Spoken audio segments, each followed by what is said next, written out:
अस्सलाम वालेकुम dear viewers, मैं हूं आपका होस्ट मोहम्मद अवैस। आप देख रहे हैं मेरा YouTube channel learn with Awais. आज की इस वीडियो में मैंने आपके साथ कुछ बहुत ही इंपॉर्टेंट सेटिंग्स डिस्कस करनी है। आपको याद होगा स्टार्टिंग वीडियोस में मैंने आपको ऑप्शंस में जाकर कुछ सेटिंग्स करवाई थी और अगर आप ओ और पी प्रेस करते हैं और एंटर करते हैं तो ये ऑप्शंस का डायलॉग आपके सामने ओपन हो जाता है। इसमें मैंने आपको काफी सेटिंग्स करवाई थी। हमने कलर्स चेंज किया था, बैकग्राउंड का हमने यहाँ पर ये ऑटोकैड के वर्जन को चेंज किया था। अच्छा, यहाँ पर ये मिस्टेकनली आप पर डॉट DXF वर्जन सिलेक्शन हो गई थी, तो आपने यहाँ पर DXF नहीं करना, आपने यहाँ पर DWG करना है। आपने करना 2000 ही है, लेकिन आपने .DWG का करना है। DWG फॉर्मेट में ही आपने फाइल्स को सेव करना है। तो यहाँ पर ये प्रीवियस वीडियो में मैंने आपको मिस्टेकनली .DXF करवा दिया था। बेसिकली DXF भी ऑटोकैड के ही फॉर्मेट है, लेकिन जो आजकल जो एक्सेप्टेबल है, आजकल जितनी भी फाइल्स को शेयर किया जाता है, बनाया जाता है, वो .DWG पर ही बनाया जाता है। तो ये प्रीवियस वीडियो से आप इसकी करेक्शन कर लीजिएगा। उसके बाद यहाँ पर हमने और भी चीजों को किया था, मिनट्स वगैरह को हमने किया था कि ऑटोमेटिकली सेव जो हो जाता है। उसके बाद प्लॉट एंड पब्लिश का मैंने आपको बताया था कि जब हम प्रिंटिंग की तरफ मूव करेंगे देन हम इसमें से कुछ सेटिंग्स अगर हमें करना पड़ी तो हम देखेंगे कोई इतनी इसमें कुछ खास सेटिंग्स नहीं है। सिस्टम्स में आपने कुछ भी नहीं आना। उसके बाद ये वाला जो टैब है यूजर प्रेफरेंसेस, इसके बारे में मैंने आपको तब भी कहा था कि मैं आपको नेक्स्ट वीडियोस में इसके बारे में बताऊंगा। इसमें हमने बेसिकली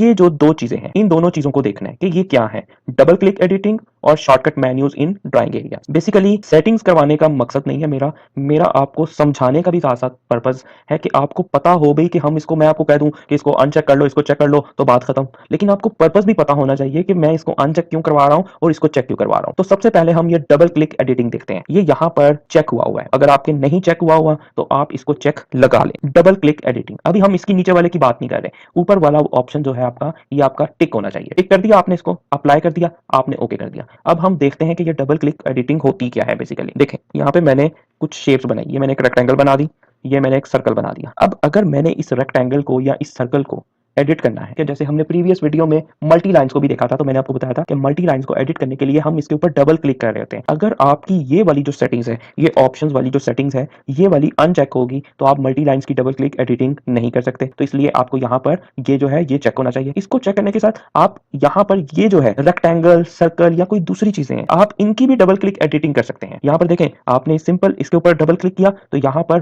पॉली लाइंस की एडिट बार आ गई है। पॉली लाइंस की एडिट बार क्यों आ गई है? क्योंकि जो रेक्टेंगल है वो बेसिकली आपके पास एक पॉली लाइन ही है। क्यों क्यों पॉली लाइन है? क्योंकि ये देखें, ये एक ही ऑब्जेक्ट है और ये एक यूनिटी ऑब्जेक्ट है। तो यूनिटी ऑब्जेक्ट हो तो इट्स मीन टू से वो कौन सा ऑब्जेक्ट होता है? वो आपके पास पॉली लाइन का ऑब्जेक्ट होता है। मल्टी लाइन जिसको हम कह नहीं सकते क्योंकि इसमें लाइन एक ही है, तो ये ऑलरेडी पॉली लाइन होती है। अब पॉली लाइंस को एडिट करने के लिए मैंने आपको कमांड बताई थी पॉली एडिट, लेकिन अगर आप पॉली लाइंस पर भी डबल क्लिक कर देंगे तो जो पॉली एडिट की कमांड है ये बिल्कुल उसका काम हो रहा होगा यहाँ पर। अब आप यहाँ पर इसकी विड्थ कर दें, इसकी विड्थ अगर आप चेंज करना चाहते हैं तो आप इसकी विड्थ को चेंज कर दें। ये देखें, ये मैंने बहुत ज्यादा कर दी है, ये विड्थ चेंज होगी। अब इसी तरह से सर्कल है, इसके ऊपर भी अगर आप डबल क्लिक करेंगे तो ये देखेंगे इसकी भी सेटिंग्स ओपन हो गई हैं। हम सर्कल की भी जो है एडिटिंग कर सकते हैं। यानी डबल क्लिक एडिटिंग का मतलब ये है कि किसी भी कमांड पे आपने जो लगा दी हुई है कमांड, आप उसकी एडिटिंग कर सकते हैं। देखिए, एक सिंपल सॉलिड लाइन जो है हम उसकी भी एडिटिंग कर सकते हैं। अब सॉलिड लाइन की एडिटिंग क्या होगी भी, उसका हम कलर वगैरह यहाँ से चेंज कर सकते हैं। ये देखिए, मैंने रेड कर दिया, उसकी लेंथ वगैरह चेंज कर सकते हैं। लाइन टाइप हम चेंज कर सकते हैं। लाइन टाइप क्या है ये मैंने अभी आपको इसके बारे में पढ़ाना है। तो ये सारी चीजें हम यहाँ से ये देखें हम चेंज कर सकते हैं। लेकिन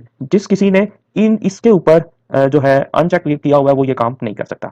यहाँ पे ये बात क्लियर होगी डबल क्लिक एडिटिंग की। अब उसके बाद इसका जो सेकंड जो ऑप्शन है इसको हम देखते हैं, शॉर्टकट मेन्यूज इन ड्राइंग एरियाज। इससे क्या होता है भाई, इसको आपने, पहली बात है कि इसको आपने अनचेक कर देना है, इसकी हमें जरूरत नहीं है। इससे हमें क्या होगा, सबसे पहले हम इसको ना देखते हैं, ऑन करके हम इसको चेक करते हैं कि ये कर क्या रहा होता है। बेसिकली जब आपका पिक बॉक्स जो है ना न्यूट्रल पोजीशन पर है ना, न्यूट्रल पोजीशन पर, तो लेट्स सपोज ये देखें मैंने एक लाइन लगाई, ये मैंने एक लाइन लगा दी।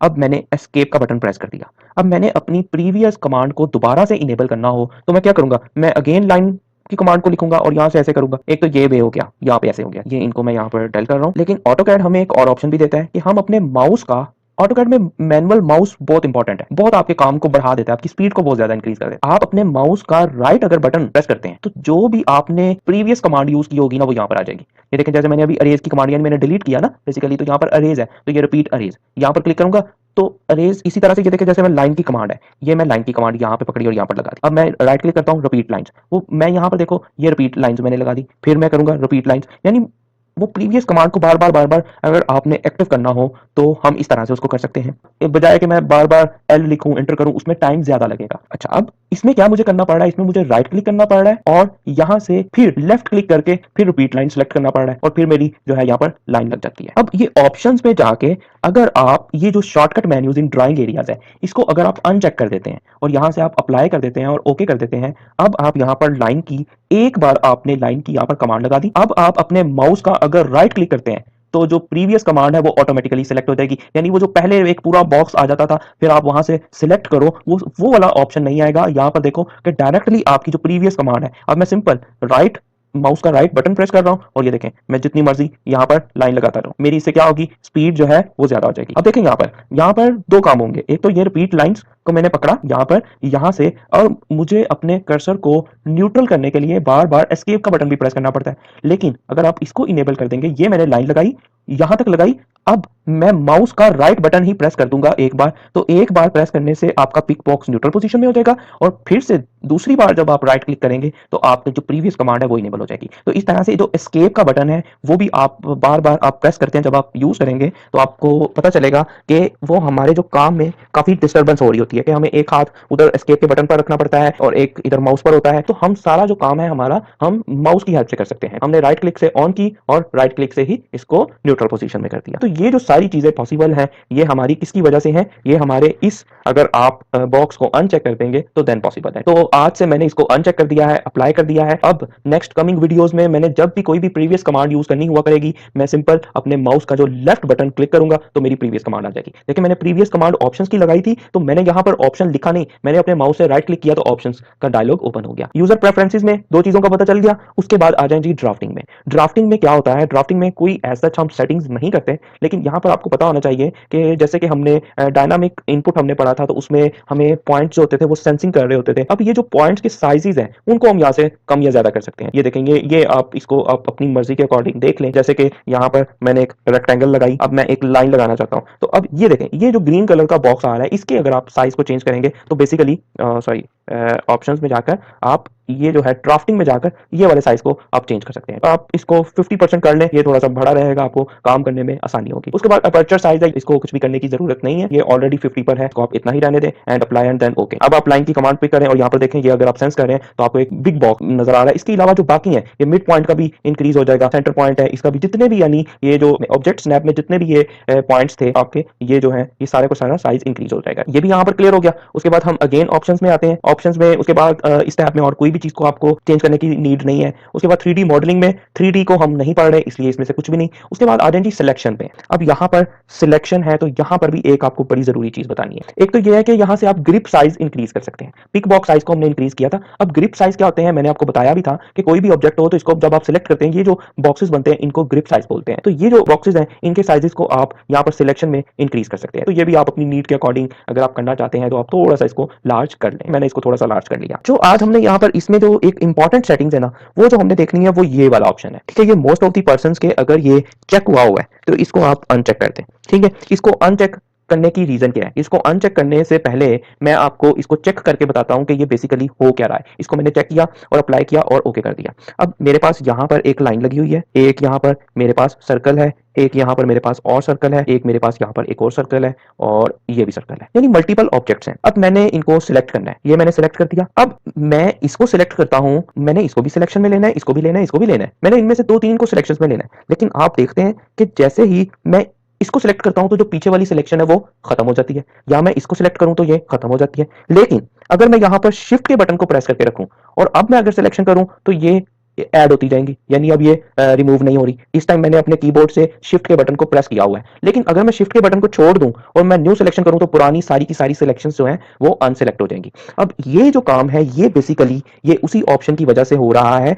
जो अभी हमने चेंज किया। ऑप्शंस में आके यहाँ पर देखें, use shift to add to selection, इसको आपने अनचेक कर देना है, अप्लाई करना है और ओके करना है। अब आपको शिफ्ट के बटन की प्रेस करने की नीड नहीं है। अब आप इसको सिलेक्ट करेंगे और इसको भी सेलेक्ट करेंगे तो ये ऑटोमेटिकली सेलेक्ट हो रहा होगा, यानी अब आपको शिफ्ट प्रेस करने की जरूरत नहीं है। तो ये जो सेटिंग्स है ये बेसिकली हमें इस तरह से हेल्प कर रही होती है कि अगर हमने डिफरेंट बास टाइम जब आप ड्राइंग्स बना रहे होते हो तो आपको काफी इस तरह की ये जो चीजें हैं ये करनी पड़ती हैं, आपको सिलेक्शंस करनी पड़ती है कुछ चीजों की एक साथ, उनके स्केलिंग वगैरह करने के लिए। जरूरी नहीं है कि सिलेक्शंस डिलीट करने के लिए ही की जाए, उनकी स्केलिंग वगैरह होती है, उनकी कुछ प्रॉपर्टीज अगर आपने चेंज करनी हो मल्टीपल ऑब्जेक्ट्स की, तो वो सारों के लिए हमें इस तरह से सिलेक्शन करना पड़ती है। तो हम इस तरह से फिर माउस की हेल्प से इजीली सिलेक्शन कर सकते हैं। ये हमारी सेटिंग्स थी। उसके बाद हम ऑप्शंस में जाएं और अगर हम नेक्स्ट देख लें जी प्रोफाइल, तो प्रोफाइल में कुछ भी एज सच कोई भी इसमें नहीं किया जाता। अगर आपके आपके ऑटोकैड में कहीं आपसे अनजाने में कुछ मतलब आपके सॉफ्टवेयर में कुछ डिस्टर्ब हो जाए, कोई सेटिंग्स डिस्टर्ब हो जाए,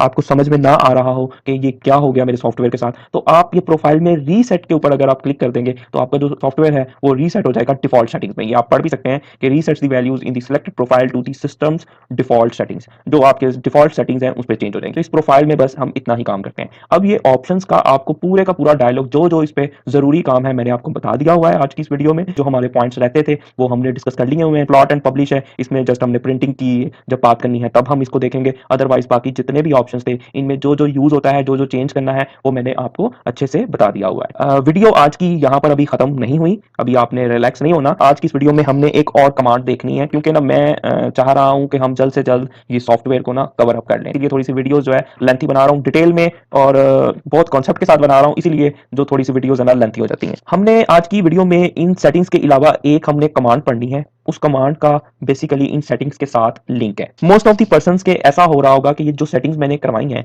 उन सेटिंग्स को करने के बावजूद डबल एडिटिंग जो ऑब्जेक्ट्स की है वो काम नहीं कर रही होगी। उसके अलावा कीबोर्ड से जो मैं डिलीट कर देता हूं ऑब्जेक्ट्स को, वो वाला ऑप्शन में भी किसी का काम ना कर रहा हो। उसके बाद ये जो सिलेक्शंस है उसके ऊपर में भी उनको कोई प्रॉब्लम आ रही हो। जरूरी नहीं है कि सबके आ रही हो, किसी किसी के में भी आ रही हो। जिसके नहीं आ रही, जिसके आ रही है, सब फोकस होकर देखें। एक कमांड है पिक फर्स्ट, पिक फर्स्ट, ये आ भी गई है रिकमेंडेशन में, पिक फर्स्ट। अब इसमें जब आप आते हैं ना तो इसमें बेसिकली क्या है, या तो 1 है या इसमें क्या है 0 है। अब जब आप 0 प्रेस करते हैं तो आपको कुछ भी नजर नहीं आएगा कि क्या हुआ क्या नहीं हुआ। अगर आप यहां पर पिक फर्स्ट और अगर आप यहां पर 1 प्रेस कर दें और इंटर कर दें तब भी आपको कुछ भी कोई खास चेंज आपको नजर नहीं आएगा। लेकिन बैकग्राउंड में बहुत ज्यादा चेंज हो रहा है। आपने पिक फर्स्ट को अगर जब आपने 1 से 0 किया और अगेन पिक फर्स्ट को आपने 0 से 1 किया, इतने से करने के साथ आपका जो एक एडवांटेज हो रहा है, आपका सॉफ्टवेयर रिफ्रेश हो जाता है। आपका सॉफ्टवेयर बेसिकली रिफ्रेश हो जाता है। और इसके अलावा बैकग्राउंड में 3-4 चीजें हो रही होती हैं। पिक फर्स्ट कमांड इसका नाम है। इसके साथ क्या होता है, इसमें 2 ही ऑप्शंस हैं, या तो 1 या तो 0। जब आप 1 डाल देते हैं इसमें तो पिक फर्स्ट की जो कमांड है ये हमें 4 वेज में फैसिलिटेट करती है। वो 4 वेज कौन से हैं, ये हमें double click editing from mouse is possible हो जाता है। मैंने आपको बताया कि मोस्ट ऑफ द स्टूडेंट्स के जो है वो डबल क्लिक एडिटिंग इवन के ऑप्शंस वाली सेटिंग्स में चेक करके भी नहीं हो रही होगी। डबल क्लिक एडिटिंग होती क्या है मैंने आपको बता दिया। उसके बाद delete objects from keyboard is possible, कि आपका अगर ये ऑप्शन 1 है तो आप किसी भी सब्जेक्ट को सिलेक्ट करें और सिंपल जो कीबोर्ड का डिलीट का बटन है वो प्रेस करके आप उसको डिलीट कर दें। अदरवाइज आपको क्या करना पड़ेगा, आपको इरेज की कमांड को यूज करना पड़ेगा। उसके बाद ये चीज है no selection limitations on objects. अब ये किस चीज का नाम है ये मैं आपको बता देता हूं। ये पहले हम क्या करते हैं, हम पिक फर्स्ट को पकड़ते हैं और यहां से मैं वैल्यू 0 कर देता हूं। ये याद रहे कि ये हम 1 ऑप्शन को भी समझने लगे, no selection limitation on object. अगर ये 0 हो जाए तो फिर क्या हो जाएगा, फिर ये नो को खत्म कर दें और सिलेक्शन लिमिटेशन ऑन ऑब्जेक्ट लग जाएगी। अभी मैंने 0 किया है तो यहां पर अब सिलेक्शन लिमिटेशंस लग गई। अब इसमें क्या है, मैंने यहां से पॉलीलाइंस में लगाता हूं। मैंने पॉलीलाइंस पकड़ी और ये मैंने पॉलीलाइन लगा दी। अब क्या है कि इस पे मैंने पॉली एडिट लगानी है, तो ये मैंने इसको सिलेक्ट किया और मैं यहां पर पॉली एडिट की कमांड को लगाता हूं। लेकिन जैसे ही मैं पॉली लाइन की कमांड को मैंने इनेबल किया, मैंने तो ऑलरेडी इस ऑब्जेक्ट को सिलेक्ट किया हुआ था। यहां पर वो फिर से कह रहा है कि पॉली लाइंस को सिलेक्ट करो। तो अब मैं जब इसको सिलेक्ट करता हूं तो मेरे पास ऑप्शंस आते हैं। क्लियर होगी मेरी बात, यहां तक क्लियर होगी कि मैंने ऑलरेडी इस ऑब्जेक्ट को सिलेक्ट करके पॉली एडिट की कमांड लगाई, तो यहां पर डायरेक्ट वो सेटिंग्स ओपन होनी चाहिए थी। लेकिन यहां पर क्या पूछ रहा है, यहां पर वो अगेन मेरे से वो ऑब्जेक्ट के बारे में पूछ रहा है, यानी पॉलीलाइन के बारे में पूछ रहा है। लेकिन अगर मैं पिक फर्स्ट को कर दूं जहां पर 0 से 1, अब मैंने पिक फर्स्ट की वैल्यू को 1 कर दिया। मैंने आपको कहा कि बैकग्राउंड पर बड़ा कुछ हो रहा है इसको 1 और 0 करने से। अब मैं इसको सिलेक्ट करता हूं और पॉली एडिट को इनेबल करता हूं, तो अब डायरेक्ट ये ऑप्शन आ रहे हैं। समझ रहे हैं बात को। तो इस तरह से क्या होता है कि पिक फर्स्ट की वैल्यू को अगर आप 1 कर दें तो उसमें नो सिलेक्शन लिमिटेशन रह जाती है, यानी आप कोई भी कमांड लगानी हो आपने, तो आप बेशक ऑब्जेक्ट को कमांड लगाने से पहले सेलेक्ट कर ले या बाद में सेलेक्ट कर ले, कोई हर्ज नहीं होगा। लेकिन अगर आपकी ये पिक फर्स्ट की वैल्यू 0 है, 1 नहीं है, तो फिर आपको पहले कमांड लगाना पड़ेगी, फिर आप ऑब्जेक्ट को सिलेक्ट कर सकते हैं। ठीक हो गया, क्लियर हो गया। जब आपका 1 होगा तो आप ऑब्जेक्ट को कमांड लगाने से पहले भी और बाद में भी, दोनों कंडीशंस में सिलेक्ट कर सकते हैं। लेकिन अगर आपकी ये वैल्यू 0 है तो आपको सबसे पहले कमांड लगाना पड़ेगी, यानी आपने इसके ऊपर पॉली एडिट करना है तो आपको सबसे पहले पॉली एडिट की कमांड को इनेबल ही करना पड़ेगा। बेशक आप इसको सिलेक्ट भी कर लें, वो आपकी सिलेक्शंस को अनसिलेक्ट कर देगा जैसे ही आप कमांड की तरफ आएंगे। उसके बाद जो फोर्थ पॉइंट है वो ये है कि ये रिफ्रेश कर देता है आपके पूरे ऑटोकैड को। आप इसके ऊपर 0 की वैल्यू डालें, 0 से फिर 1 की वैल्यू डालें, तो आपका जो ऑटोकैड है वो पूरे का पूरा रिफ्रेश हो जाता है। ऑन दी अदर हैंड जब इसकी वैल्यू 0 हो तो ये जितने भी ये तीनों के तीनों ऑप्शंस हैं ये आपके डिसेबल हो जाते हैं, यानी आपकी डबल क्लिक एडिटिंग भी नहीं होती, आपके ऑब्जेक्ट भी डिलीट नहीं होते और आपकी जो सिलेक्शंस है उसके ऊपर भी लिमिटेशंस लग जाती है, जो कि हमने यहाँ पर देख भी लिया। तो इस तरह से ये जो पिक फर्स्ट है इसकी अब आप वैल्यू अपने अपने ऑटोकैड के सॉफ्टवेयर में चेक कर लें कि अगर इसकी वैल्यू यहाँ पर 1 नहीं है तो उसको आप 1 कर दें, क्योंकि हमें बहुत आसानी हो जाती है कि हम अगर अपने कीबोर्ड से डिलीट के बटन को यूज कर रहे हैं, वरना हमें बार बार इरेज की कमांड लगाना पड़ेगी। उसके बाद हमें सिलेक्शंस में भी बहुत ईजी हो जाता है कि बेशक हम शुरू में कर लें या बाद में कर लें, कोई रिस्ट्रिक्शंस नहीं आ जाती। उसके बाद जो डबल क्लिक एडिटिंग है वो हमने देखा कि रेक्टेंगल हो गया या कुछ भी वट कोई भी चीज हमारे पास हो तो हमारी डबल क्लिक एडिटिंग से हम उसमें इजीली चेंजेस कर सकते हैं। जो माउस है, माउस में डबल क्लिक करना आसान होता है एज कंपेयर टू आप प्रॉपर्ली कीबोर्ड से पहले पी को देखें, फिर ई को सर्च करें, फिर उसको इंटर करें, तो वो ज्यादा टाइम टेकिंग होता है। तो आज की जो ये वीडियो थी इसमें हमने सेटिंग्स को देखा और मैंने आपको इन सेटिंग्स के बारे में समझाया भी कि ये किस तरह से कौन सी सेटिंग्स किस चीज के लिए होती है। वीडियो को लाइक और शेयर करना मत भूलना। अगर इन सेटिंग से रिलेटेड कोई भी क्वेश्चन है, कोई भी प्रॉब्लम है, तो नीचे कमेंट सेक्शन में आप पूछ सकते हैं। मिलेंगे नेक्स्ट वीडियो में। अल्लाह हाफिज।